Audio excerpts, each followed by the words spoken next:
we're back. This is John. And it's Eric. And that's it. Because we can't keep three of us together on one spot for too long. Paul's out. He's running around out of town somewhere.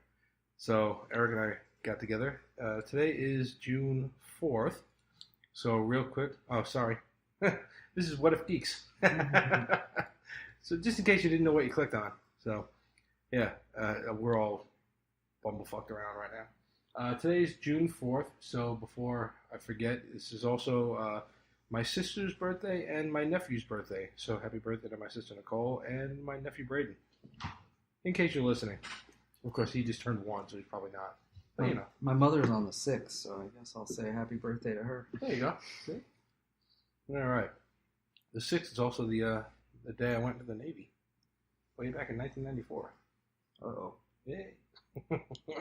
Yeah, it was good. 20 years, it was nice. So yeah, so we are going to sit here and BS a little bit. Since Paul is not here and we really can't ruin anything for him, Eric and I decided to get together and talk about Game of Thrones. Kind of like give our spoiler and kind of end of the series review and just kind of talk about some stuff like throughout the series that we really couldn't talk about with Paul here because he's like in season 1.5. So before that, we'll... do you have anything for Florida Man? Oh, I actually don't have a Florida Man today. That's all right. I got one. Just because, like, right before you came over here, it popped on my newsfeed. So, because... All right, let's hear it. Yeah, it's a good one. All right. Florida man, or well, it's actually Florida men, try to steal from ATM using a blowtorch and weld it together instead. So, they found out why the maintenance guy came. It's in Okaloosa County, wherever the hell that is. It's here somewhere. Dudes came to try to rob the place with a blowtorch and welded it shut, and they found out about it like the next day when the maintenance guy came, and he saw like the hinges and stuff. It was like, what the hell? So they checked the security feed on the camera, and then the article goes on like a lengthy description on what these guys are wearing. I'm like, damn, they got like a crystal clear shot of these guys. Yeah. Right down to like the multicolored sock one guy was wearing. So like, yeah, I'm pretty sure they'll get him at some point. It's one of those rare high-definition camera catches. Yeah. It's usually always garbage, right? It definitely wasn't the Jussie Smollett one. Yeah, exactly. All right, so that was Florida, because we all suck. And I wrote a couple things down real quick on the what are you into. I know you were just like ready to jump at the Game of Thrones thing. I'm still reading It and G.I. Joe comics. I'm just kind of trading off on those two when I'm reading. Mm-hmm. And then TV, I actually tried Chernobyl. Heather and I tried it. But, I mean, on one hand, like, there was a lot going on in the house. People, like, Noah's running around, whatever. It didn't look bad, but it was kind of slow. How far did you get? Like, a couple episodes in, tops. Okay, I'm only 3 in, but I thought it got more interesting. Becca quit after... Episode 1, she's like, okay. It's too slow. Yeah, it was definitely slow. I was willing to give it a shot, but because we had so much going on, we're like, all right, we'll just, whatever. So after she quit on the first episode, I went and read like the whole history of Chernobyl and like all that, right? Because I'm curious like how close it is to reality. It's actually really close. Yeah. Like they're using like real people's names. They've done some... for expedience, I guess, because it's only a 5-episode miniseries, I think. I think so, yeah. It's short anyway, so they've done things for expedience from that perspective. But for the most part, it's a true story, and I really like after the first episode they started weaving in the Communist Party and how they try to bury everything and keep the people. That's where it gets more interesting, particularly like in the third episode. Okay, all right, yeah, I'll give it another shot. I don't think Heather will. But outside of that, the only other thing, she and I try to watch stuff together, mm-hmm. and we just our little time that we do watch. So we've been watching 911, that show, the emergency show, whatever, with the firefighters. And, mm-hmm. I like it. I mean, it's as far as one of those either not necessarily like a police procedural, but it is because there's police involved and firefighters and everything. It's all fictional. Yeah, it's straight. Yeah, it's like a Grey's Anatomy with firefighters, but like not. I mean, they do have their little soap opera type moments, but most of it's just about the rescues and shit. It's good. I like it. It's a good show. That and then America's Got Talent just came back on, and she and I we love watching that show. And we watched the first one that came on, and I can't remember this kid's name, but I know he was autistic, and he something Lee. It's on. I'll throw a link on. It's all over Facebook because as soon as he went on there, he just went nuts. He's very, very on the spectrum. Seriously, he comes out with his mom. He's blind and autistic, so he comes out and he's like, "Is that the fan?" Oh, sure. I think my unit just kicked on over there. Oh, okay. Sorry, it'll be a dull roar. But he comes out with his mom, and she leads him out on the stage and puts him in front of this piano, and then he sits down. And of course, he's very very on the spectrum. So when they say he's going to sing, oh, okay, because they always AGT. The one thing that bothers me with them is everyone's got to have a story. Everybody. I'm like, dude, not everybody needs a story. It's just, hey, you got a talent, go. Yeah. This kid, it's legit. You can see he's got a story. Okay. So they kind of walk through. The only thing that really helped him express himself is music, blah, blah, blah. And this kid goes and sits down and starts playing the piano and belts out this song. And I forget what he played at the time, but it was ridiculously good. Yeah. And I'll put a link to it on our Facebook so people can see it. But I forget his name. Something Lee, I think. But it was the first episode this season, so you guys can't miss it. But, yeah, so there's that. And then movies, nothing really. Just, I've been trying to talk Noah into watching the last Godzilla movie that came out because he wants to see the one that just came out. Mm-hmm. And I'm like, dude, you got to watch the other one. Just, so you kind of have a feeling of what's going on. But have you seen any articles on the new one? No. Anything at all? All right. The only thing I've read on it so far, because I've been trying to stay away from it, since I know he wants to go see it, it's got a meh critic score, but fan score is going crazy. Rotten Tomatoes is no, whatever.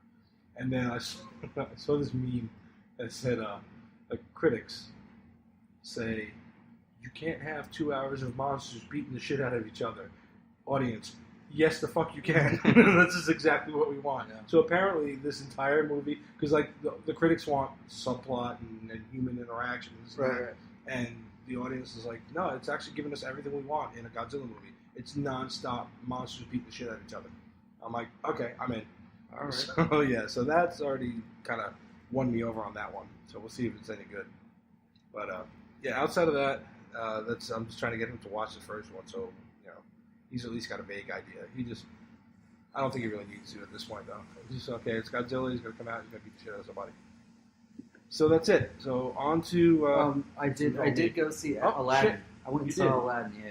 That's right. Yeah, we talked about it briefly before, but so go ahead. All I'll say is I agree with you pretty much 100% on everything. It was a really good live action remake or reboot. No, it's a remake, right? It's basically the same story. Yeah, remake. Will Smith, I was worried like you. Turned out to be really good. Yeah. They threw in some new songs. They were short. Not sure if it really added any value. One of them in particular is completely out of place. And it shows up twice. Yeah, so we had this conversation already, but I mean, essentially that girl power thing, it's a story breaker. It's too much, right? And the thing is, they had already redesigned her character, right? She wanted to be the Sultan, and all that was going to happen. You didn't have to have a 5-minute cutscene where every man she walks near turns into dust or whatever. Yeah, it was really weird, so right? unnecessary. Yeah. And it was all just to get to the same point anyway, which was that she was going to be the Sultan. So great. I like that redesign, but that one song, why? Right. And it just goes back to we talked about when Paul and I saw it. When you had none of the three of us are against empowering women. We've tried to establish this. We're not against empowering anybody.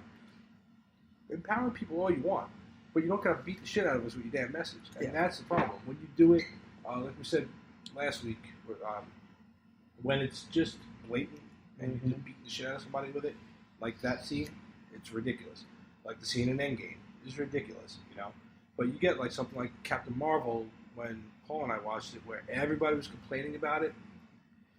I guess outside of a couple of little things here and there that I kind of see, okay, yeah, it pushed her, but I mean, it's her story, number one, and so all the complaints that I saw at the time weren't really valid. Like when Paul and I discussed it wasn't really valid to us because they're like, well, duh, it's freaking Carol Danvers. It's like it's her character, it's her story. So of course the whole thing is going to be revolved around her and whether or not she can do this and this and that and whatever. So all the bullshit that that was what from the male side that were like their nuts were hurting. Mm-hmm. So then it's obvious you need it there or whatever but these other movies no, and Aladdin was just ridiculously over the top. So it seems to be like Disney's mantra now, like we're going to cater to and I think SJWs. I think it kills the message, right? Mm-hmm. They could have done that literally without that one scene. Everything else of her wanting to be like up there where the men are and working her way to get there, and basically that was the end result. Becoming Sultan. That could have been it. That could have been the story. That could have been the empowerment. And then they just put this freaking song in the middle. And on top of the song, it's like every man she walks next to turns to dust. I don't even you're not going to silence me. Yeah, the whole thing is in our head anyway. Like really? Nobody's silencing you. Like it's just, the bad guys sent you Jasmine, away. damn it! Like nobody. Anyway, but yeah, like everybody's rooting for you, and you have to. Again, that's when you're beating it over my head. No thanks, sorry. Yeah, but yeah, outside of that, like I said, the movie was incredible. Like you said too, Will Smith. We were worried about him, but he did a really good job. Yeah, no, I really liked it. Let me see. So right before we get into Game of Thrones, actually we can figure out something if we decide to record anything else after this. But I was going to talk about something like the Batman shit and DC stuff, but we can get into that later. So Game of Thrones. So God, it is now June 4th. So when did this thing end? Almost a month ago. Yeah, it feels like it. So in our ever ongoing efforts to be on time, Eric and I are going to talk about Game of Thrones now. So going back to, did you catch it when it first started, or I know we've had these conversations briefly, but it's kind of like recap and then we can kind of go right through the series real quick. Like I started while I was on deployment. Someone gave me copies of the first 4 seasons or whatever. So it was already 4 seasons in. Oh no, I started right at the beginning. We've been watching this from the very beginning. Oh yeah, Heather and I were game season 4, and we binged 1 through 4 and then caught up and then kind of watched it from there. Yeah, I mean, outside of being gone for trips and watching 2 episodes, I don't think I ever got to really binge this show. It's interesting to binge it. It might. In some ways, it might be better. Yeah. Well, hey, whatever. Yeah, well, they strayed a long ways from this total side point, but HBO and Showtime both have sort of a thing about gratuitous sex scenes in all their series, and there was a little bit of that in the Game of Thrones at the beginning, but really, it stopped. A little bit, yeah. It didn't drag out like it does with a lot of their shows. Yeah, those first couple of. Maybe the first season, the 2, maybe part of season. Yeah, I mean, there was a lot of stuff with the brothels and Tyrion and Littlefinger. Yeah, which I was. I'm good. Yeah, but they didn't really keep it going. I feel like the last few seasons there was almost nothing. No, not at all. But, I mean, there were things, but things that were, part of the story, I guess, not just gratuitous. Yeah, it wasn't gratuitous. So yeah, no, definitely it became its own thing. But I got in late. Everybody was talking about this damn show, and I was like, fine, I'll watch it. And I'm glad I did. In fact, it was funny, too, because just this weekend, Heather's cousin came over with her husband, kids, whatever. And, all the kids are playing. We're all hanging out, the adults. And she asked, hey, we've never watched Game of Thrones. Now that it's over, and she's like, I've seen a lot of the crap on Facebook and everything. Is it still worth even getting into? And I'm like, oh, yeah. Let's get into it. And again, I showed her that horse meme. Yeah. And she was like, I saw that on your page. She's like, that cracked me up. I said, that's legit exactly how you're going to feel at the end of it. I said, but even still, it's worth it. You know, it's just for the experience of the entire show. It's worth it. Yeah. The first 5 or 6 seasons are incredible, and Yeah. the writers spent a lot of time doing character development, and there's tons of storylines going on, and everything is pretty much interesting. Yeah. Even the last 2 aren't horrible. They're just No. they're not up to the standard of the first 6. Yeah. And that was the problem. Yeah. You're like, Yeah. it's good, but where the hell is the stuff that you were doing before? So, yeah. Now, all right, so some of the... Let's go over some of the Well, yeah. So moments that fucked you up. Yeah. So what I was trying to do here, I was trying to go down today and write through notes and figure out, sort of what did I like and what did I not like, and I could come up with almost nothing I liked about season 8. Okay. Almost nothing. I've got. This is literally like a laundry list of complaints. Okay, so Is that everything you typed out? yeah. Jesus. So, All right, so going through the entire series, what are some of the moments that really stood out to you that, like, either you'd never seen before or it just, like, blew your mind? Because I can think of a handful of them right off the top of well, I mean, there's the shock and awe stuff like Red Wedding. It's like Red Wedding is, like, Yeah. amazing. And this, I already said it's going to be a spoiler thing, but spoilers are already up, so the rest of the show is a spoiler, so sorry. Go watch Game of Thrones and hang out with Paul. So the Red Wedding. So there's Rob, and I forget what his wife's name was at the time. But the thing was, Rob was promised to, what's his face's? I can't remember his name now. The old man. He was promised to the old man's daughter. There was going to be like Rob marries one of his daughters in order to have them join forces, and Rob fell in love with the old girl, and she got her pregnant, knocked up, whatever, had a little wedding out in the middle of the forest. I know, and I literally just read it too, like not too long ago. I'm gonna look it up while you're talking. Yeah. So they all show up at Frey. Yeah. Okay. Walter Frey. Yeah, Walt Frey's. They all show up there, and Mother Stark, Catelyn Stark gets up there, and basically, pleads Frey's mercy on everything, saying, "Hey, they love each other, and we can do something else." And I think like she marries off like her cousin or some shit. Yeah. Mm-hmm. He's like, "What the hell? Whatever, fine, I'm getting married, I guess." So Walter Frey is like, "Yeah, no, it's fine." And then like right when you think everything's good, he gives like a little signal with his drink, and his people slaughter all the Starks, starting with the wife, the pregnant wife. Yes. Plunges a knife right into her damn belly. Then as everyone's dying, Catelyn goes to kill one of the daughters, and someone comes up behind her and slits her throat. Yep. Now in the book, and I haven't read the books, so I think maybe someday I'll sit down and read them all. But in the books, she doesn't die there.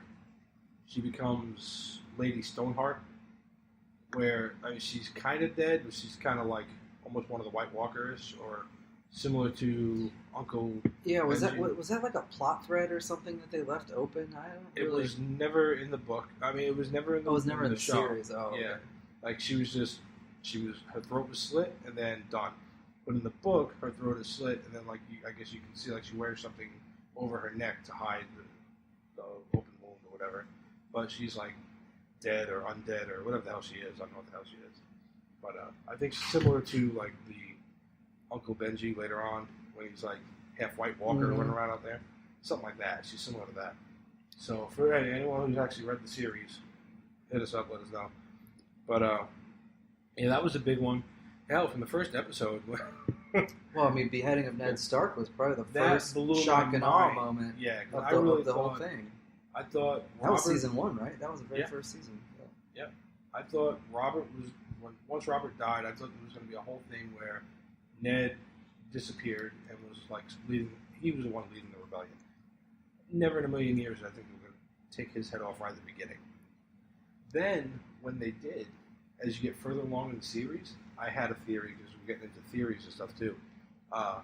That failed miserably, but I had a theory that once you started to see Arya with the men with no face and everything, right?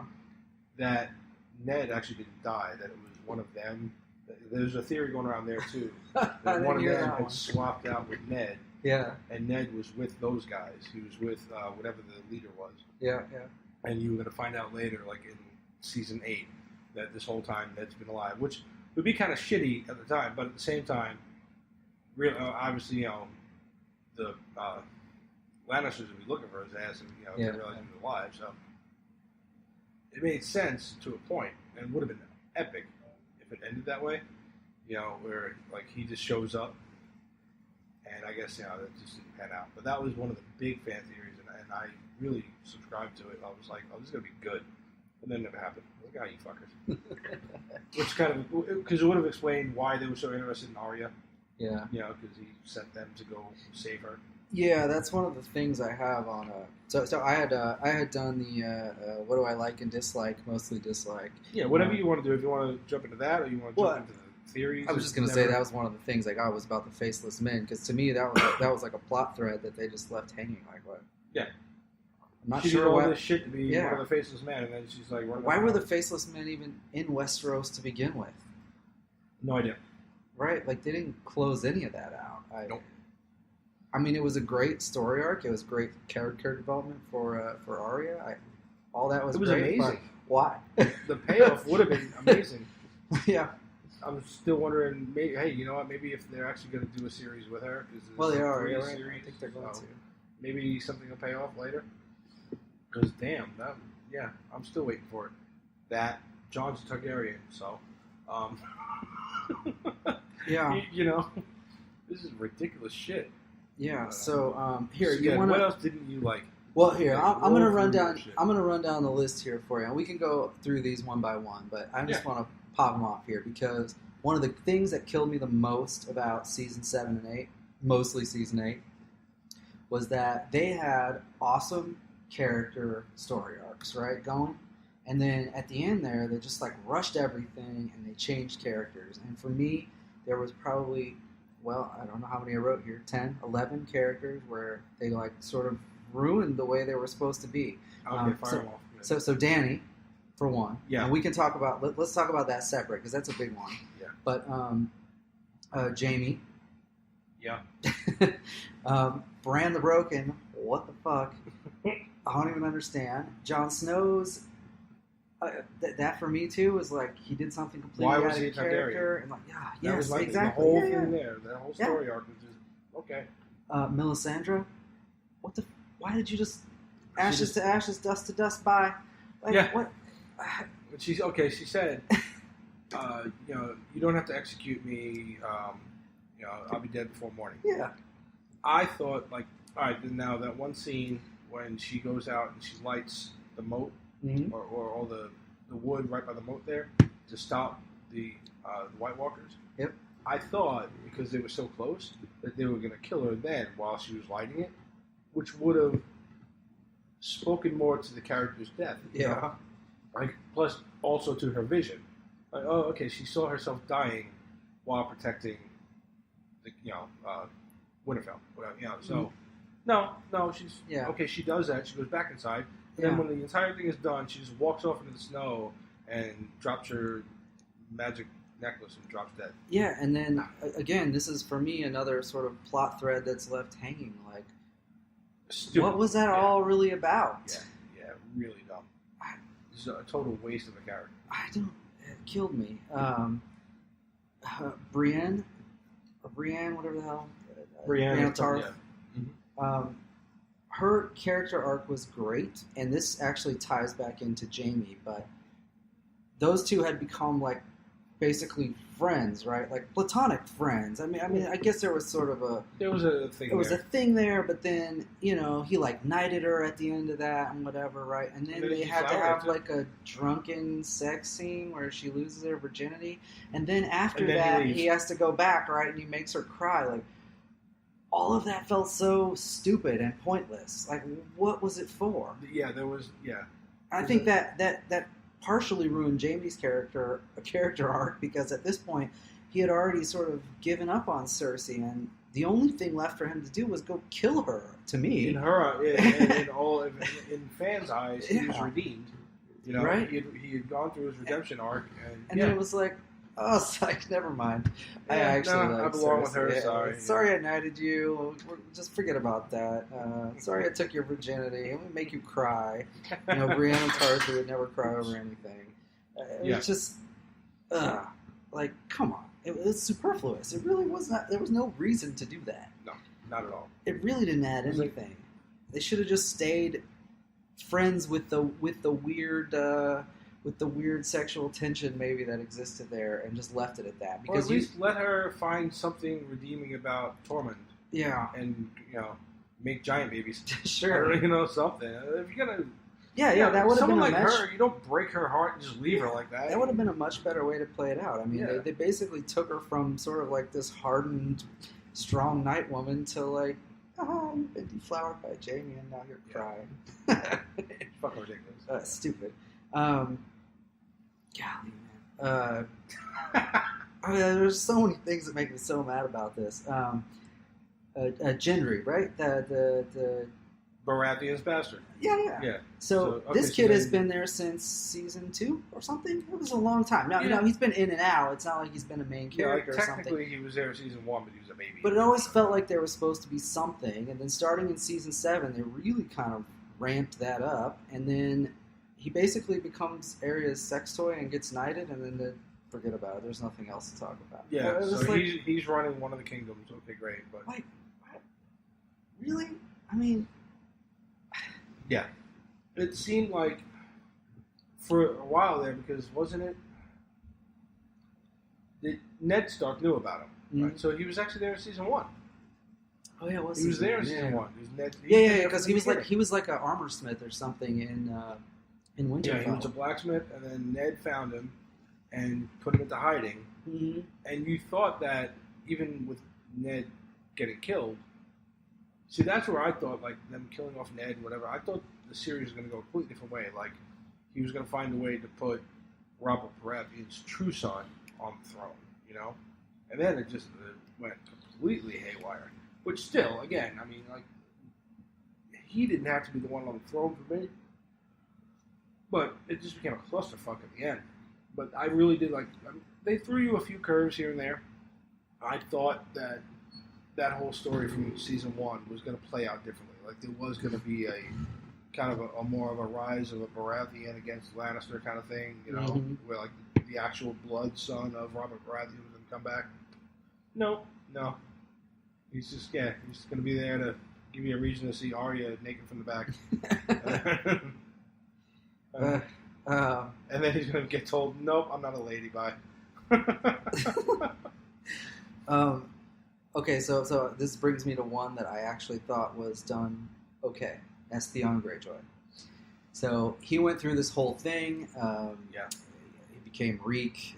Went through all that. He basically betrayed the Starks, 3 times over. Yeah. But then, eventually his character develops to a point where he's like, okay, well, I owe them everything now. I got to make it right. And he does that. And at the end, the only thing I didn't like about it was that it was Bran that he gave up his life for. Yeah, and it was pointless because John or even or Sansa. Sansa was where I would have put it, but yeah. For me, No like, pun intended. yeah. So for me, it's like it was a waste because anybody who was guarding Bran was dead anyway. It didn't make any difference. That whole And he died like in a second. that really. whole tactic Yeah. seemed kind of stupid to me. Yeah. Which I don't know if it was supposed to be like, because they never even went to the point where Bran says later, okay, yes, I saw Arya killing him, and so it all had to play out exactly that way, right? Nothing is given like it had to play out that way. Yeah. So you rolled your wheelchair ass out into the middle of the forest and got all these people killed, really for nothing. So again, once the source material went away, these guys just kind of like, what do we do? 'Cause we had this. You know what it was? It was like if you're in a car, you're cruising on automatic, and all of a sudden it shifts to manual. Oh shit! It takes you a second. You'll get it in gear, but it might take you a second. Yeah, something like that. I mean, that's about the best scenario I can kind of come up with to make it sound right. Yeah. It was a smooth coast for them with the books and everything, and then shit. What do we do? You know, we got to hurry up and wrap this whole thing up. So there was a lot of pointless deaths, a lot of, like you said, cutting short storylines. Guy, what else you got? Yeah, it was rushing him. It was just really rushing him. Braun. So he has always been this ridiculous. Yeah. Well, he's always been sort of the kind of bad guy, right? He's out for himself, but at the same time. But the thing that really killed me with him is they've established over, I don't know, 3 seasons at this point that he is friends with Jaime and Tyrion, right? Yeah. Even though he's greedy and he wants more from them, he's their friend. The fact that pushed it a few times that he would choose them over anything else. But then he shows up with a fucking crossbow and he's like, I'm going to kill you both because Cersei sent me here and she's going to pay me good money. It's a total horse shit. He would never do that. Right. You know, he might have gone in that room. He might have talked to them. He might have worked out something for Highgarden. He probably would have told them, hey, your sister wants you dead. You know but I'm going to kill you. That's how I saw that play. When they brought him the crossbow and left it, kind of like, you know, they kind of left that thread hanging when they first brought him the crossbow. I really thought he was going to be like, oh, okay, yeah, and then not do anything about it. And he seriously tried. You know, he's like, I'm going to kill you guys, seriously, unless you give me something better. For me, that's total horseshit. He could have walked in there with a crossbow and just set the thing down and talked to him, and they would have gave him the same result because I didn't think it was true to the character at all. Yeah, it just killed it. Even considering the fact that he was mostly greedy throughout the series, but except for that one thing. With those 2 brothers, he had some type of kinship. He grew something, you know. He grew a bond with those guys, and it was definitely... It was ridiculous. They didn't, again, it just goes back to they didn't understand the character. Yeah. Who else you got? Euron. So, Euron Greyjoy, the pirate. Yeah. So, I don't have a problem with his character arc. What I have a problem with is, in Season 8... he basically becomes like the secret weapon of Cersei, right? He's the one that's killing the dragons. He's the one that brings the like none of the Golden Army, none of the my favorite internet meme is what happened to Cersei's elephants. Elephants. Was it really? So all the CGI went to the fucking dragons. Exactly, but I mean, they just brought in Euron was the only weapon she had. And he was all badass, and then he got wrecked. And the whole thing was stupid, and it made no sense, really, to me, that Cersei's going to have this one guy that's going to be her everything, and it's going to... No, they fucked that up. They should have put more focus on the Golden Company. She had more than Euron Greyjoy's naval fleet. She had so much, But they put the whole story on that. Yeah, it was definitely one-sided. I agree. I think a lot more for the Golden Army should have been gone over. There was so much that could have been played out a little bit differently. Yeah. They almost shouldn't have put the Golden Army in there. That almost felt pointless. Because it's my understanding that in the book it's really played up and these guys are like excellent warriors. And in the show, I mean, they basically stand out in front and then get fucked up. Like, Jesus Christ. Yeah. Run for your lives. Like, that's not supposed to be how they are, right? And they throw down all their weapons and you get slaughtered anyway. It was it was a clusterfuck is what it was. All right, what else you got? Bran the Broken. Dude, okay, so I have so many problems. When they called him Bran the Broken, my wife kind of laughed a little bit. She was like, "Are they serious?" I'm like, "Yeah, apparently." Well, I get why they came up with the name.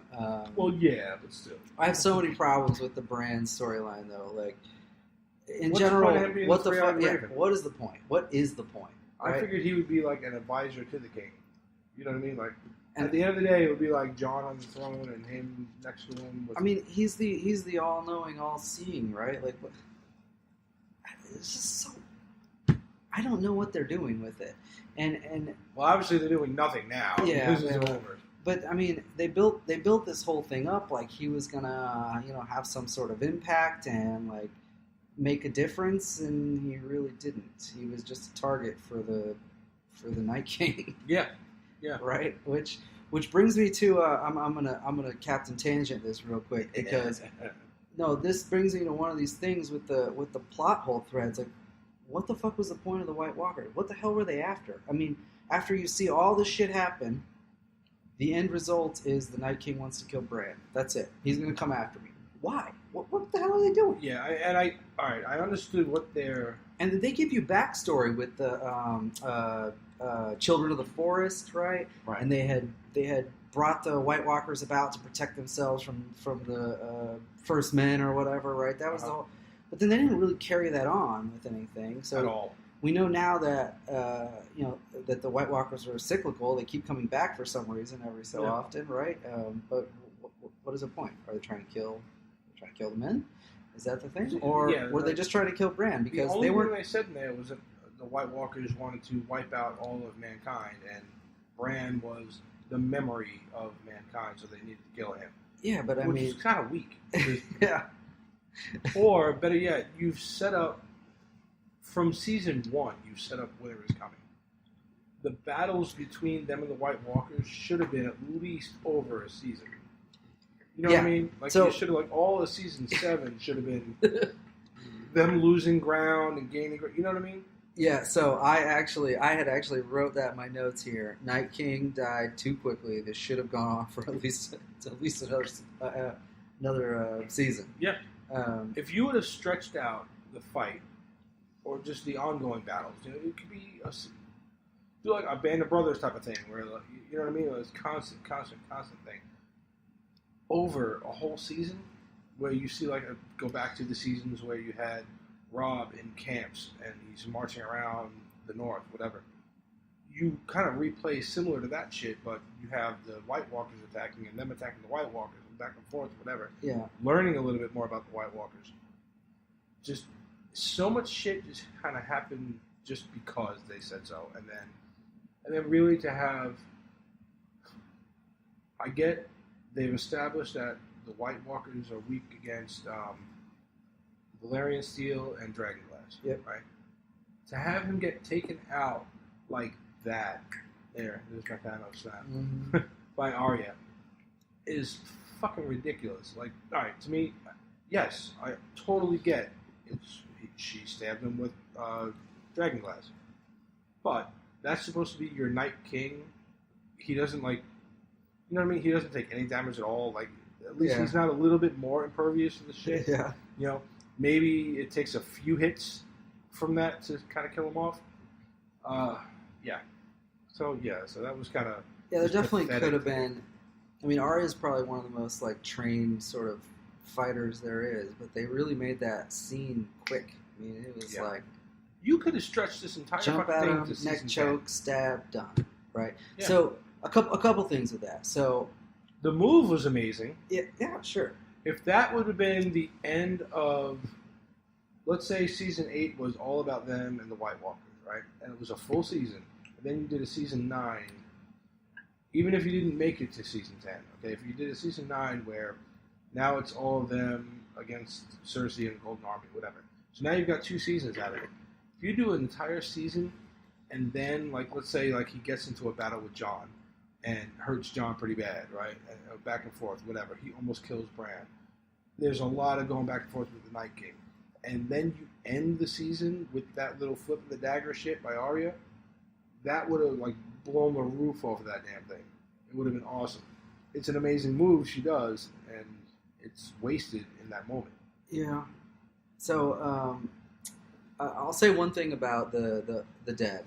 So they have built this up. This is almost like a M. Night Shyamalan twist or whatever, right? Because they have built this up from the beginning. Winter is coming. The night is dark and full of terror. Everything was about the dead. That was supposed to be the culmination. And one thing I will say is when they ended it that far ahead of it was only a few episodes, but when they ended that far ahead of the series finale, I thought, oh shit. Because there's a message there about the dead was never really the threat. It was the men against themselves, right? That's it was humans against themselves. That was really it. That was the real struggle. So I appreciate that piece of the storyline. I actually like that. I just felt like they should have drug out the undead. There was a better way to tell the story. Yeah.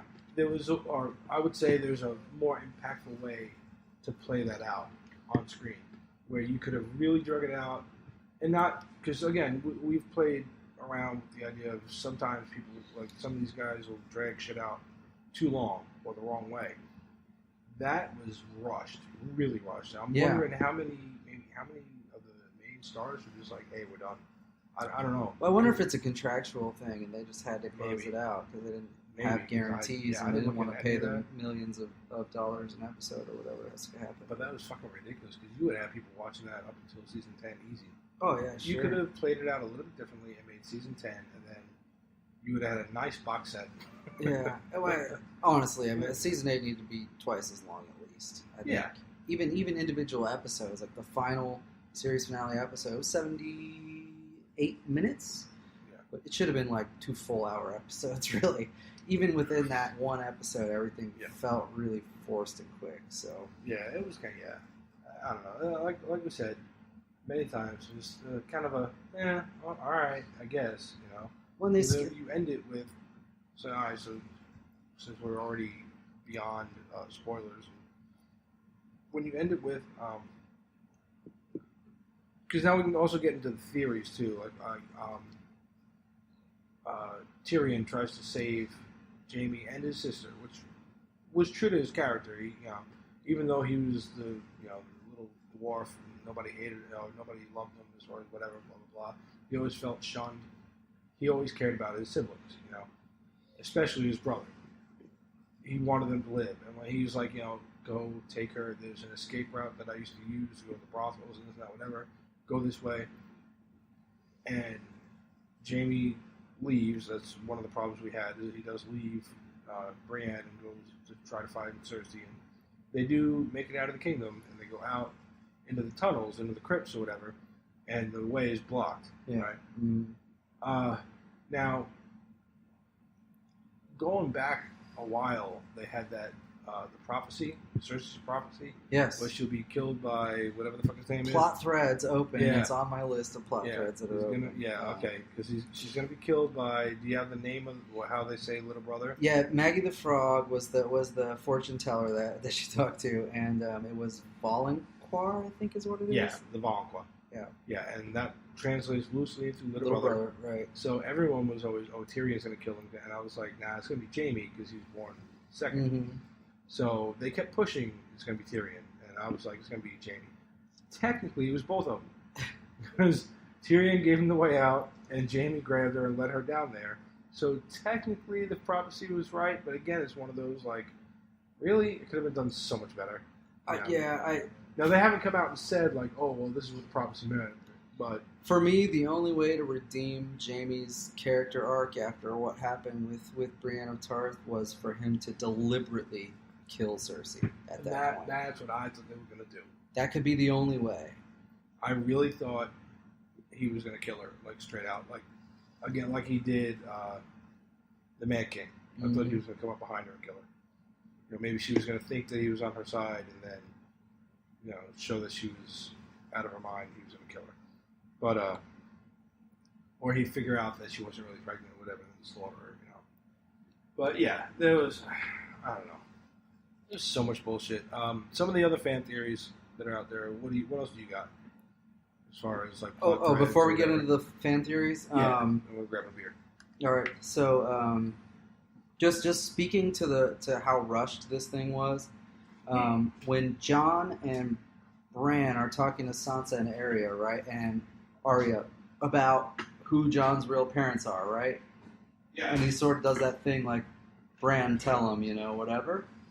And then they just cut out, and you never get to actually see like their reaction or the conversation. Like, I feel like that was like one of the most important moments that they just skipped right over. Yeah, and now you've seen that filming device used in like sitcoms or something like that. You know what I mean? Where you don't need to see it again, but in this scenario, you need to see Sansa and Arya, and their reaction. But it's a pain in the ass. Nothing, and then it just becomes a thing. Like, yeah, they know, and they don't really play on it. It becomes nothing anyway. Well, that's a plot thread left hanging. Why the fuck does it matter what his identity is? It's all irrelevant because he was never going to take the throne. What was the point? He was never going to betray her. And in fact, it's even worse than that it's because, that's another problem I have that we didn't go over yet. But I mean, like, I got some attractive family members, but it's really about what is the point of having that whole identity? Like, what purpose did it really serve? So that we could feel like she was challenged? Was that supposed to be one of those things that explained why she went Mad Queen. Yeah, right, yeah. Because she felt threatened by him or something, but she didn't. She never did. And I mean, even when she sort of fleetingly felt like there was maybe a threat there, it didn't matter. It was fine. Even the way they played... They flew on dragons together. Right? Yeah. Had some hugs. They hugged and whatever. I mean, okay, yeah, they did it, but whatever. Flying around on dragons together. When they play, when she goes mad, right, it's like there's no lead up to it at all. Yep, exactly. Yep. I mean, okay, technically there is. Like, you see her getting more and more frustrated with the shit. But not to that extent. Like, there should have been a little bit more. So it all happens again over too short a time span. Yeah. If you would have stretched that descent into madness over the course of a season, that would have been great. During the entire fight with the White Walkers, she's slowly losing her grip on sanity or whatever. Yeah. That would be epic. Really needed to draw it out, for sure. So, Martin, get your book out. Yeah. So, fix this shit. So that was another part of this. Missandei somehow gets captured. I'm not sure they even show her getting captured. No, I feel it was like when they shot the ships. When she was having a conversation with Greyjoy, or with Grey Worm, and then the next thing you know, she's captured. Maybe I missed it. Well, they Greyjoy blew up the ships that they were on. Okay. And everybody fell into the yeah. So somehow they knew she was captured. Yeah, and then they captured her. And somehow they even knew who she was. I feel like Cersei wasn't even paying attention. How would she know anybody? but anyway, I don't know. And then she just kills her right like that, right? And so that is not out of line with Cersei's character to kill somebody that's fine. Behead her, jerk off. That's fine. Wall. But the way that it was done, though, actually didn't really make a lot of sense. Like, she had the opportunity at that point to just kill Dany. Yep. There was really nothing to stop her. I mean, she had all her army up there. Like, what was that? That was another one of those things. Like, oh well, this is supposed to be part of the build up to Dany going mad, right? To becoming her father, basically. Yeah. And burn them all, right? But that was the. Now, if you want to talk about who understands the arc of Dany turning mad or whatever, the night that episode aired, when Cersei had her head cut off and chucked her off the fucking side of the wall, which I was like, oh, okay, that was kind of cool. The internet lost their shit. I don't know if you went online at all. Facebook, there's no turning back for Cersei. Oh my God, she's such a bitch. Blah, blah, blah. I'm like, wait, now that was it? Really? Yeah. She's done so many devious she things. She cut this That's chick's crazy. head off, and she barely even knew her. And that's the part that you say was the no turning back, and you'll never forgive her. They lost their fucking minds. So for me, that made perfect sense. That is a thing she could do, but I just didn't feel like it was really adding any value. I feel like they only did it. The whole capture and beheading was solely to try to give you some reason to understand Dany's turning mad. Yeah. But it wasn't enough. It wasn't enough time. Well, it wasn't enough effort. Online got it. Because they were all freaking insane, too. They had a dragon. They had lit fires all over the fucking place. I mean, I feel like, she could have just killed Dany right there. And per her character, fuck the rules. She would have just killed her. If she could have. It doesn't make any sense that they're standing 10 feet apart. Dany has no protection, and she beheads her thing and beheads her friend and walks away, right? But, come on. But, it's just, I understand why they were trying to do it, I guess, but it's all part of why it felt so rushed and wrong. Yeah, and that's what all our complaints are going to boil down to is that you could have sat back and rode this wave until season 10 and really told a good fleshed out story. And did. So all these little specific scenes that we're talking about, we're just pissed because you rushed it. Yeah. So I have a couple more. One is a pseudo character, Ghost. Ghost got ghosted. So, right, for some stupid ass reason. Oh, that was already all over the internet too. I want to get. Everybody lost their shit. This is going to bring me to another point I'm going to try to avoid. But so, for some odd reason, Ghost runs in with the Dothraki to attack the people that they can't even see, and he vanishes for some amount of time. That fucking episode. Anyway, you weren't lying when you tried to warn me. Dude, that was one of my favorite memes. best episode of season 8 is just a picture of a black screen. Yeah, nobody knows what's going on. Yeah, so, and then... I thought all the Dothraki died, too. Yeah, and then apparently not all no. I'm not sure. And then, even though Ghost sort of comes back, you see him again. He's all beat up. In the end, Jon Snow is going to just let him go live in the north without him. Like, that makes no fucking sense at all. Yeah. Like, they had a bond with their direwolves. They were, like, together, always. And then he's just, at the end, he's like, fuck it, he is. Yeah, he belongs in the north. Which is really funny. I'll be at Castle Black. The similar notions were all over the internet that night when that episode aired. But the biggest was not the fact that he wants to let him go live in the north because he's afraid he'll die or whatever. Right? The most was you just like look at him and walk away. That was everyone was complaining. Yeah. John, you don't even hug him. He's your blah blah blah. He lost an ear for you and this and that. Blah, blah. People lost their shit. They didn't hug this wolf. Yeah, you embraced your anti-lover before you stabbed her. Yeah, there you go. So then, kind of makes up for it when he gets back to the north. He's hugging him, which ironically, all of that shit had already been filmed and done. But it was just funny because it brought me back to the same people who were complaining about when Leia went to go hug Rey at the end of Force Awakens, and she walked right by Chewie. And everyone was like, "She walked right by Chewie," and no, I get it. I mean, I get that, but they lost their shit over it. And I was like, hey, Chewie was right in the middle of a medevac kind of situation, helping out Finn. So I get it. She ran by him. It was cool. But everybody lost their shit over that, too. I was like, dude, it's a spur-of-the-moment thing. It happens. Just calm the fuck down. Shows you who hasn't lived life. Okay. But John he didn't hug the fucking direwolf before it left. I'd have been mad, too. And I've been Ghost. I'd have pissed on him when he came back to the north later. I mean, they've been like steadfast companions since the beginning, right? Yeah. And he's really the only one that has a direwolf left right over there. No, Arya's still Arya's alive. still It was out in the wild. Remember, she let her go, not Naria, whatever the hell her name is. Yeah. Narania.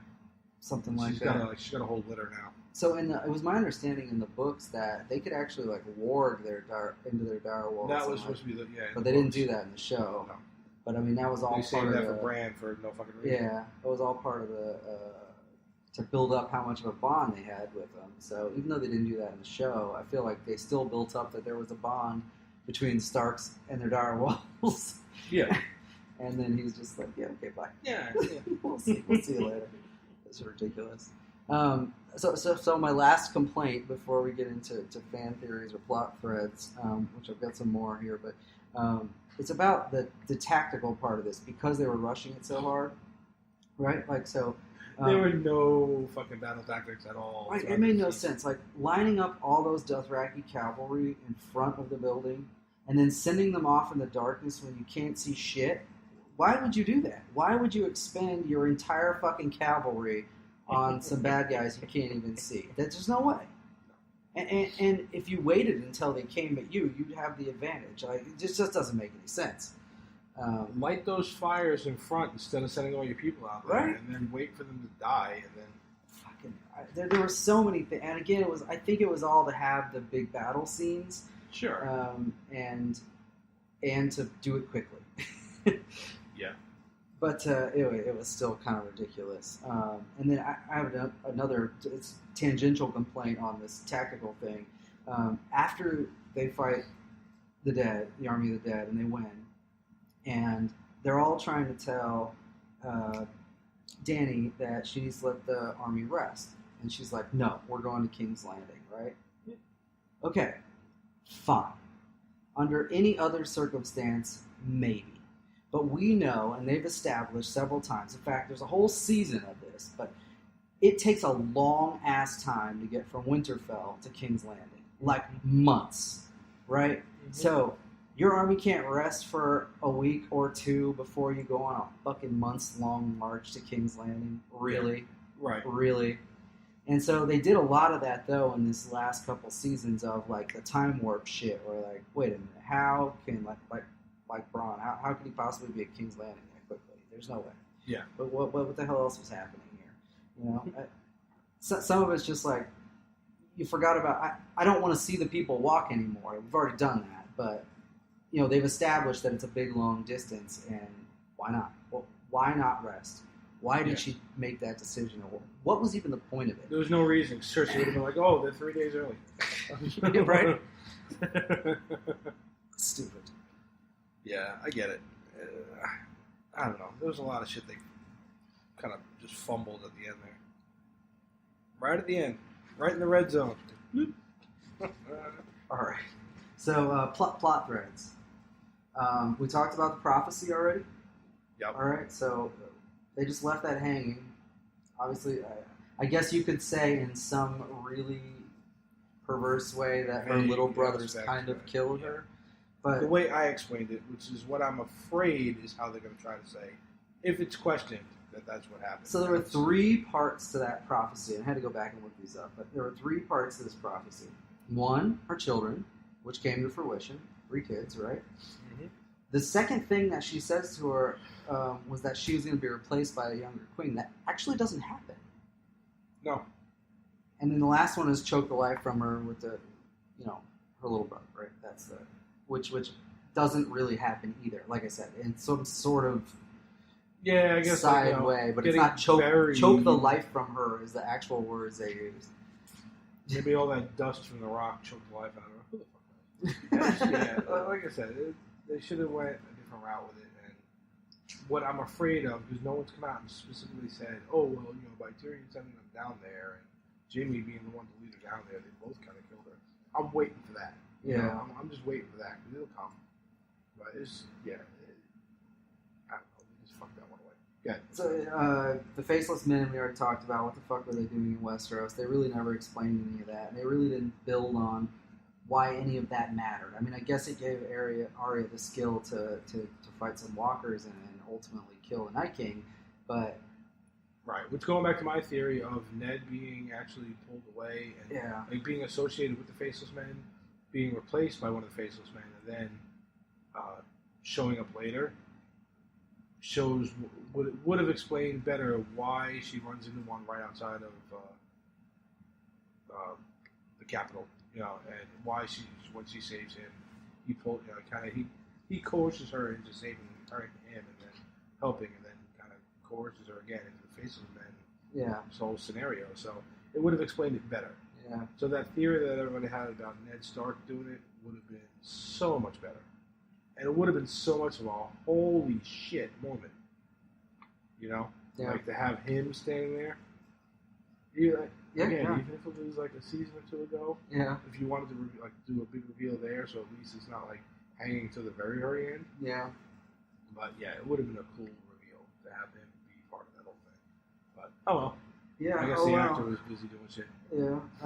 Jon Snow's identity, we talked about that. Why was he a Targaryen? What fucking difference does it make? Other than to establish it was an incestuous relationship that people still fucking rooted for. It's basically his aunt, right? So other than that, what was really the point? You had the Targaryen, or you had the Lannisters that were sleeping with each other. You had this one sleeping with her nephew. So when Arya says, "I'm going to find out what's west of Westeros," apparently it's like Kentucky because they're just outside of West Virginia. So the last plot thread thing, I don't know if it's a plot thread, but if you remember, there are several scenes going all the way back to season 1 where the White Walkers had put bodies in this fucking spiral shape, and they had done top down. Did I miss something? Was there what anything the fuck to was that? the point of that? No, unless I missed it, I don't think there was a point to it. I don't think they closed that loop. Because when they do it with like the kid in the middle of the lights on fire, I was like, "Oh shit, cool! They're gonna reveal something new." Okay, cool. You just said kid. It reminds me of one more plot thread. What's that guy's name? Castor, the guy that's living out with the wildlings or whatever, and he keeps giving his children or his daughter's children to the White Walkers, and they're turning him into White Walkers. Yeah, they're turning him into the. Why? Do they grow? Do they grow? What happened to them? Because there's certainly no babies in the army. But like, that'd be funny. What was even the point of that? White Walkers like chucking little baby White Walkers like hand grenades on the wall. Was it just like to establish that he had to had to sacrifice to live out there? Or, you're right. They never explained anything about that. Like they made a point of showing you that they get turned into White Walkers. Yeah. Like tiny child White Walkers. But then what? Do they grow? Do they get bigger? Did they become part of the army? Where are they now? Did they vanish when the king got? What the fuck have they been doing for the last 8 months?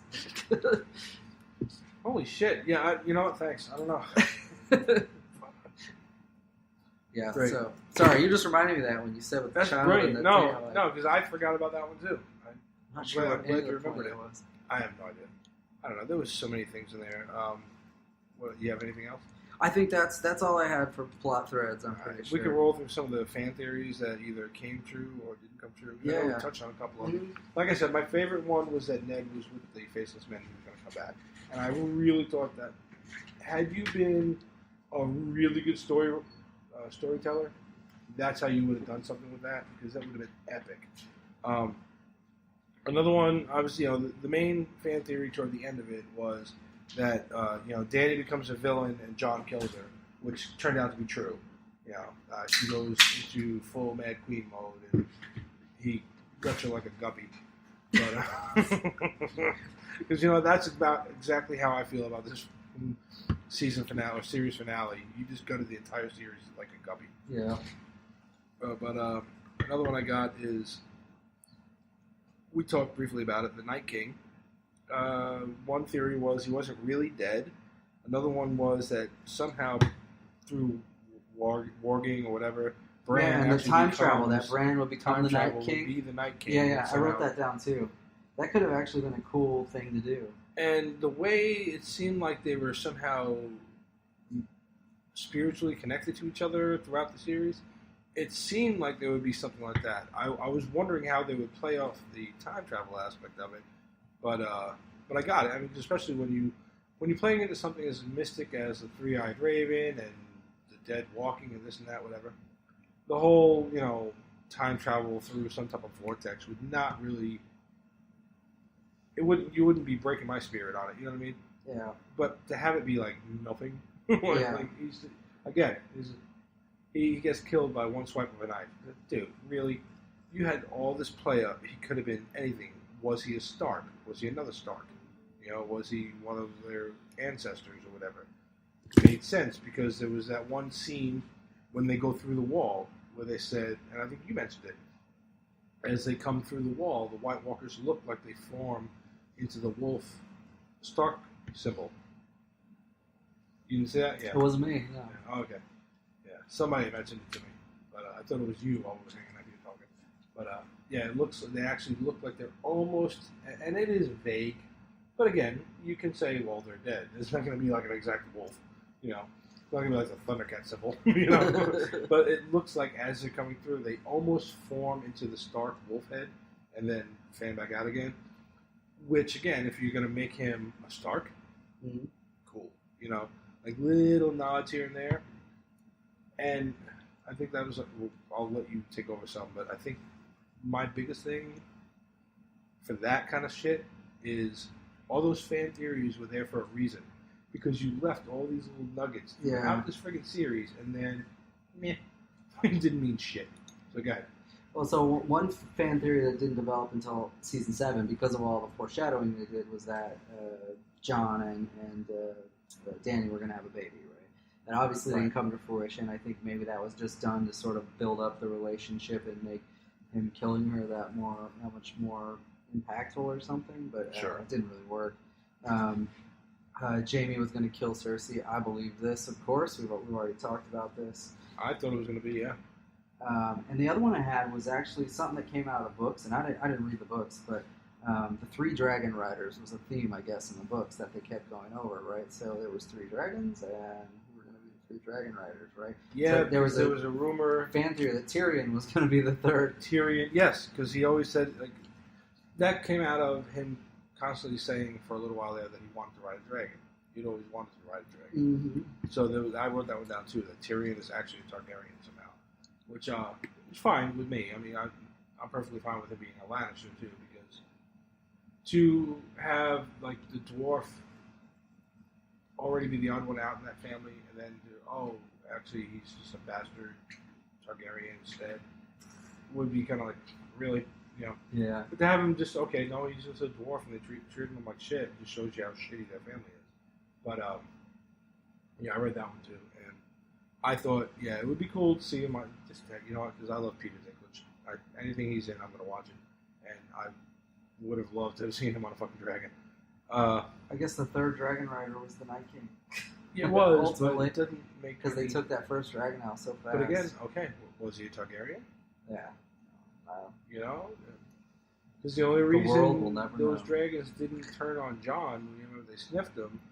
I think it's because they sniffed his blood. Like, no, we ain't gonna kill you because everybody else would kill him. So I don't know. The last one, and then I guess we can call it quits.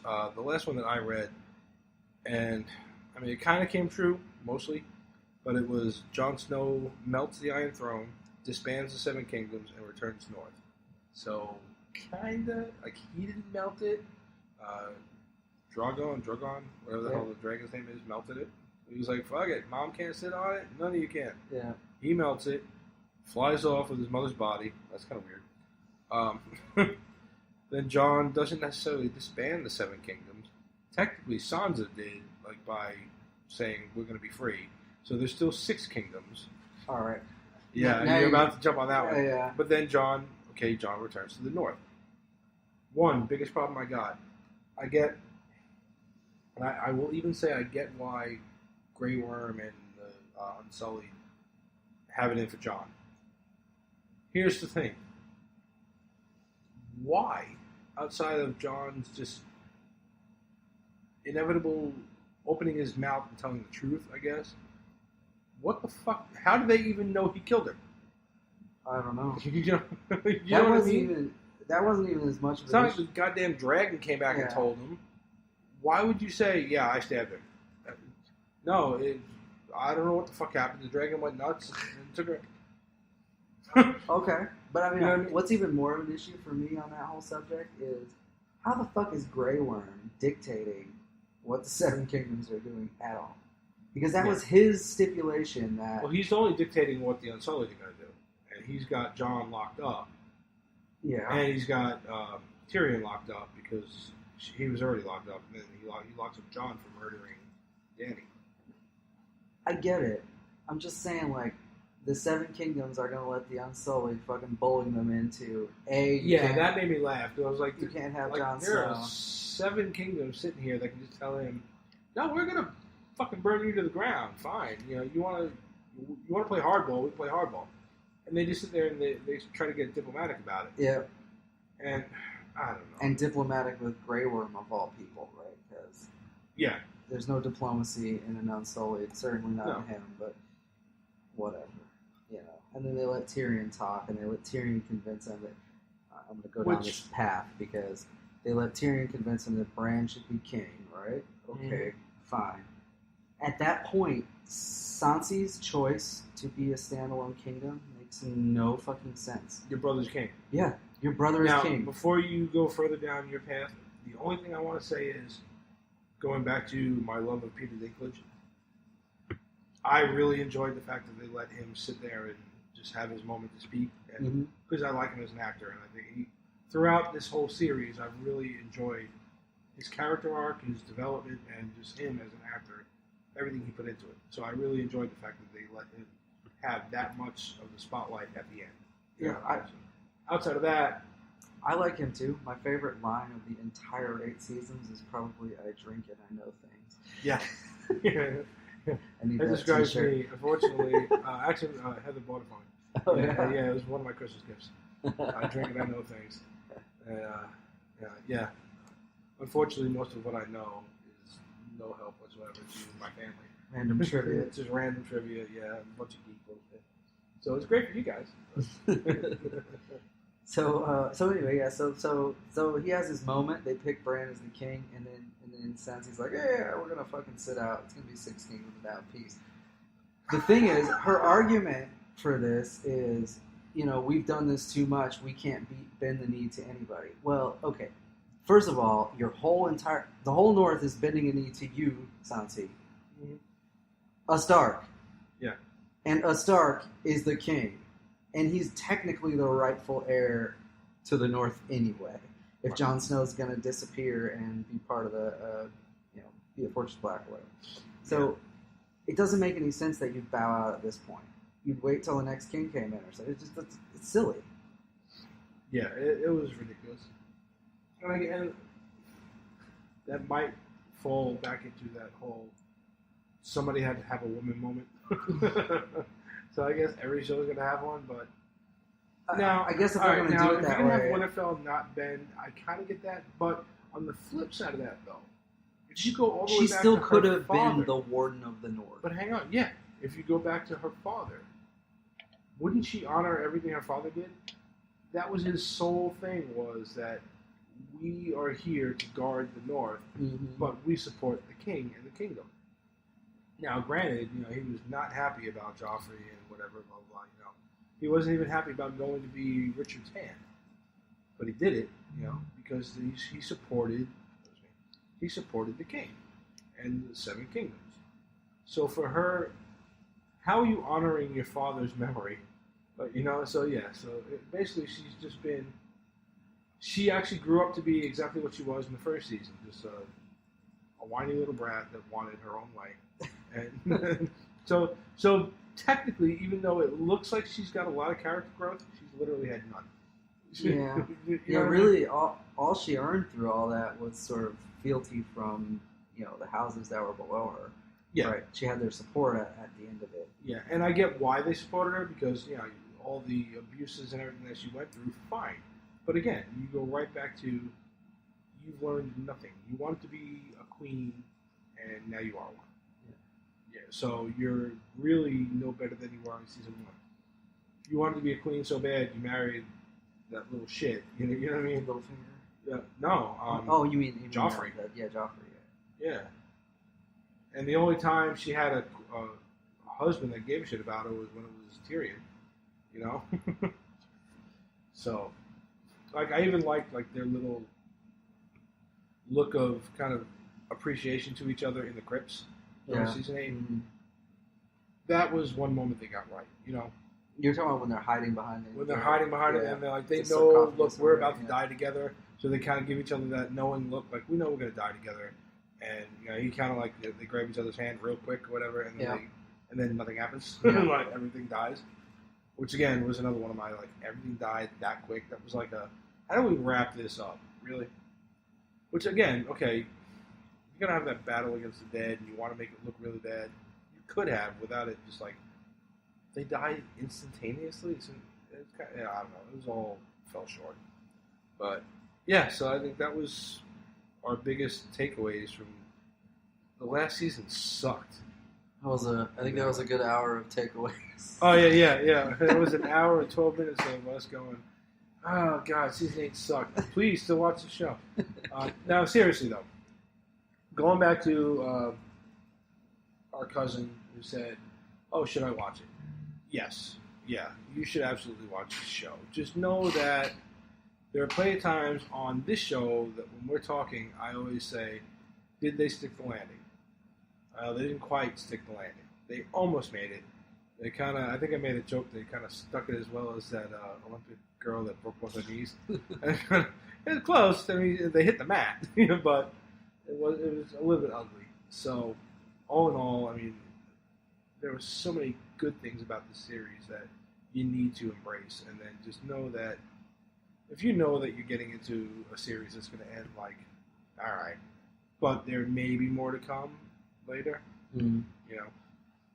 not necessarily an exact Game of Thrones, but from some of those characters, you may see more. I really hope they can play out the Arya story arc into its own thing. I'm excited. I want to see a Hercules, you know what I mean, the old school.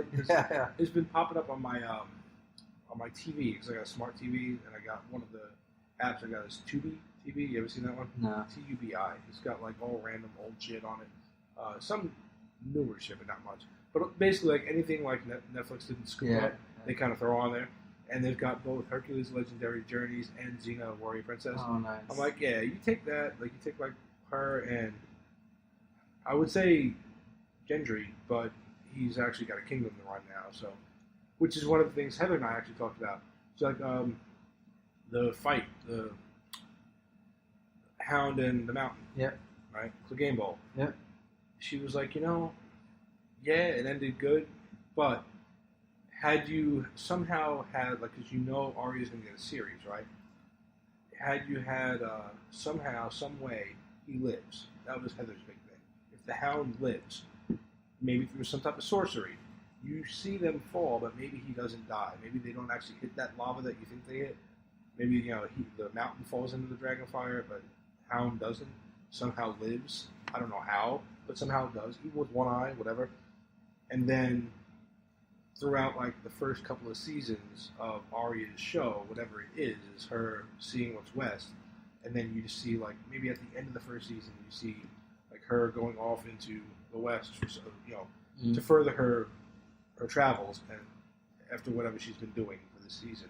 And then, like, you see a horse kind of step in a frame, you know, something like that. Something's following her. Yeah. And then you realize, like, it's the Hound.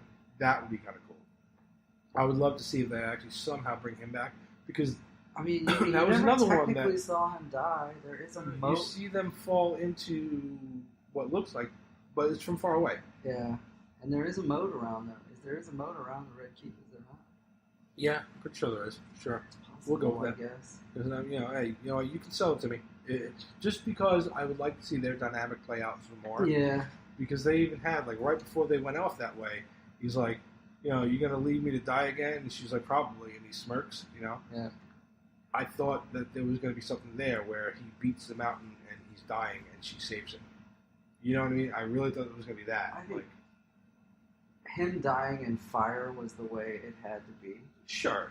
But I thought that, I thought that whole redemption came when they said Arya's up in there and he ran into the fire to go get her. But the way they set it up, I guess it could happen. We don't know for sure. Yeah, I would like to see it. That's just me. I don't know what I know one is supposed to be a prequel, so you know, cool. We'll see. And I don't know what the third one's supposed to be. Maybe it's about that last fucking dragon flying around. And that's what it becomes, the last dragon. Yeah. Sean Connery is his voice. Wow, I just ruined it even more for myself. What was that? What was that movie called? Dragonheart. Yeah. Game of Thrones is the prequel to Dragonheart. It's hilarious. Holy shit! Wow. Okay, we're gonna have to think on that some more. This is be stupid. Have another beer and think about it. All right. Well, we just hit an hour and 17, so I think that's about all we want to bore you with. Let us know what you guys think about the Game of Thrones, the entire series now, especially since Paul's not here. I'm kidding, he's going to see your emails. Just email us, comment, you know, on Facebook, whatever. Let us know what you guys think. Did it end good for you, or are you really mad? Are you more mad than we are? Because I'm not exactly mad. I don't know how I feel. I'm just kind of like, all right, whatever. So I'm hoping they do something better with some other shit. And I definitely want them to stay the fuck away from Star Wars. Those guys are supposed to write that. No, you good. Unless they give you a whole bunch of like the Legends source material, stay the fuck away from that. So yeah, hit us up at whatifgeeks@gmail.com, Twitter, Facebook, Instagram, all that shit. And that's it. We'll check you guys later. All right. Good night, John. Good night, brother.